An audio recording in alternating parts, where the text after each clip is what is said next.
ఈ సమావేశంలో పాల్పంచుకుంటున్న పెద్దలు గౌరవనీయులు శ్రీధర్ బాబు గారు, మంత్రివర్యులు, మన ఎమ్మెల్సీ రఘుత్తం రెడ్డి గారు, వేం నరేంద్ర రెడ్డి గారు, జేఏసీ పెద్దన్నగా తెలంగాణ ఉద్యమాన్ని ఉర్రూతొలించిన పెద్దన్న కోదండరామ్ సార్ గారు, నా సహచర ఉపాధ్యాయ ఉద్యోగ అధ్యక్ష ప్రధాన కార్యదర్శికి రాష్ట్ర ఉపాధ్యాయ సంఘ పక్షాన నమస్కారాలు, జాతీయ పక్షాన పేరు పేరు నమస్కారాలు. చాలా అంశాలు ముఖ్యమంత్రి గారు తెలియదు ఏం లేదు. మన సమస్యలన్నీ కూడా వారి దృష్టిలో ఉన్నాయి కాబట్టి దాదాపుగా ప్రభుత్వము వచ్చే వరకే సంతృప్తికరంగా ముందుండి ప్రభుత్వాన్ని తీసుకురావడంలో ఉపాధ్యాయ ఉద్యోగులుగా ముందున్నాం. తప్పకుండా ఈరోజు సమస్యలు అనేది ఒకవైపు అయితే సిపిఎస్ రద్దు ఇవన్నీ కూడా మనకు అంశాలే, మేనిఫెస్టో ఉన్న అంశాలే. కాకపోతే ఉన్న పరిస్థితులలో విద్యారంగ సమస్యలు ఉన్నప్పుడు మా సమస్యలతో పాటు విద్యారంగ సమస్యలను అడుగుతాం. అందులో రాష్ట్ర ప్రభుత్వము ప్రతి మండలంలో ఒక మోడల్ రెసిడెన్షియల్ స్కూల్ పెట్టాలని ఆశ ముందుకు వస్తుంది. ప్రభుత్వం ఆ దిశగా వెళ్తుంది. ఆ కోణంలో పరిశీలించినప్పుడు తప్పకుండా మండల కేంద్రంలో మన ప్రభుత్వ జిల్లా పరిషత్ ఉన్నత పాఠశాల 4-5 ఎకరాల విస్తీర్ణంతో ఉన్న పాఠశాలలు ఉన్నాయి. దయచేసి వాటిని పరిశీలించవలసిందిగా కోరుతున్నాం. అదేవిధంగా ఈరోజు బడ్జెట్లో ఢిల్లీ, కేరళ, తమిళనాడు ఈ రాష్ట్రాలను కొంత ఎక్కువగా నిధులు ఇస్తూ ముందు తీసుకున్న సందర్భం మీ అందరికీ తెలుసు. తప్పకుండా ఆ కోణంలో పరిశీలించాలని ముఖ్యమంత్రి కోరుతున్నాం. అదేవిధంగా ప్రభుత్వ పాఠశాలలో చదివే విద్యార్థులకు ఈరోజు టై కానీ, షూ కానీ, బెల్ట్ కానీ ఇవన్నీ కూడా సమకూర్చినట్లయితే మన పాఠశాల వైపు వచ్చే అవకాశం ఉంటుంది. పిల్లలు కూడా ఆ దిశగా ప్రభుత్వం ఆ దిశగా ఆలోచించాలని కోరుతున్నాం. ఇంగ్లీష్ మీడియం స్కూల్స్ మనం ప్రారంభించుకున్నాం.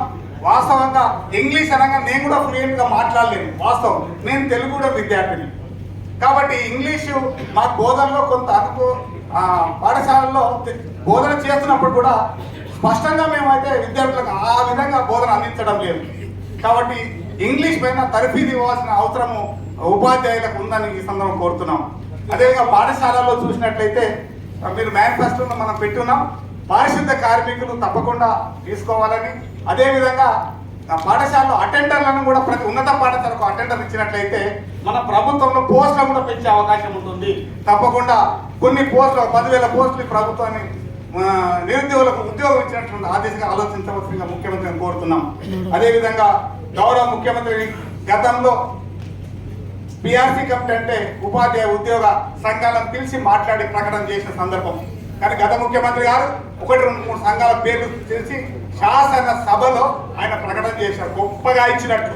ఇది సరైన విధానం కాదు. ఈ వేదిక ద్వారా ముఖ్యమంత్రికి మరొక చెప్తున్నాం, మీరు ప్రకటన చేసే సందర్భంలో తప్పకుండా ఉపాధ్యాయ ఉద్యోగ సంఘాలను పిలిచి తప్పకుండా ప్రభుత్వ ఆర్థిక పరిస్థితి దగ్గర మేము కూడా ఒప్పుకుంటాం. అందులో అది లేదు, ప్రభుత్వం మనం ముందుకు తీసుకోవాల్సిన అవసరం ఉంది. కాబట్టి ఆ కోణంలో మేము పరిస్థితులు తెలియజేస్తున్నాం. అదేవిధంగా ఈరోజు పండిట్ అండ్ పీట్ అప్గ్రేడేషన్ మీ దృష్టిలో ఉన్నది, వాటిని పూర్తి చేయాలని. మరి అదేవిధంగా ప్రైమరీ స్కూల్ పిహెచ్ఎస్ఎఫ్ మాత్రం జీవో రాలేదు.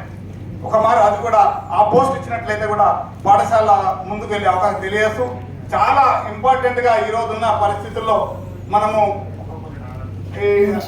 డిఎస్సి 98-2008 సంబంధించిన పక్క రాష్ట్రంలో మినిమం టైం స్కేల్ మీద ఇచ్చున్నారు.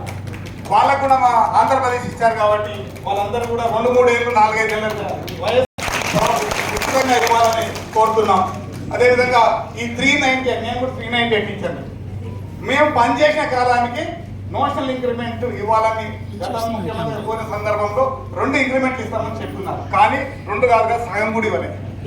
దయచేసి మాకు ఏ కోణంలో అయినా ఉపాధ్యాయ ఉద్యోగులకు మేలు చేసే విధంగా పనిచేసిన కాలానికి ఇంక్రిమెంట్ ఇవ్వాలని ఈ సందర్భంగా కోరుతూ, అదేవిధంగా మాకు ప్రమోషన్ ఛానల్ అనేది 302 జీవో వచ్చేసి మేము ప్రమోషన్ పోవడానికి ఒక అడ్డంగా వచ్చింది గతంలో.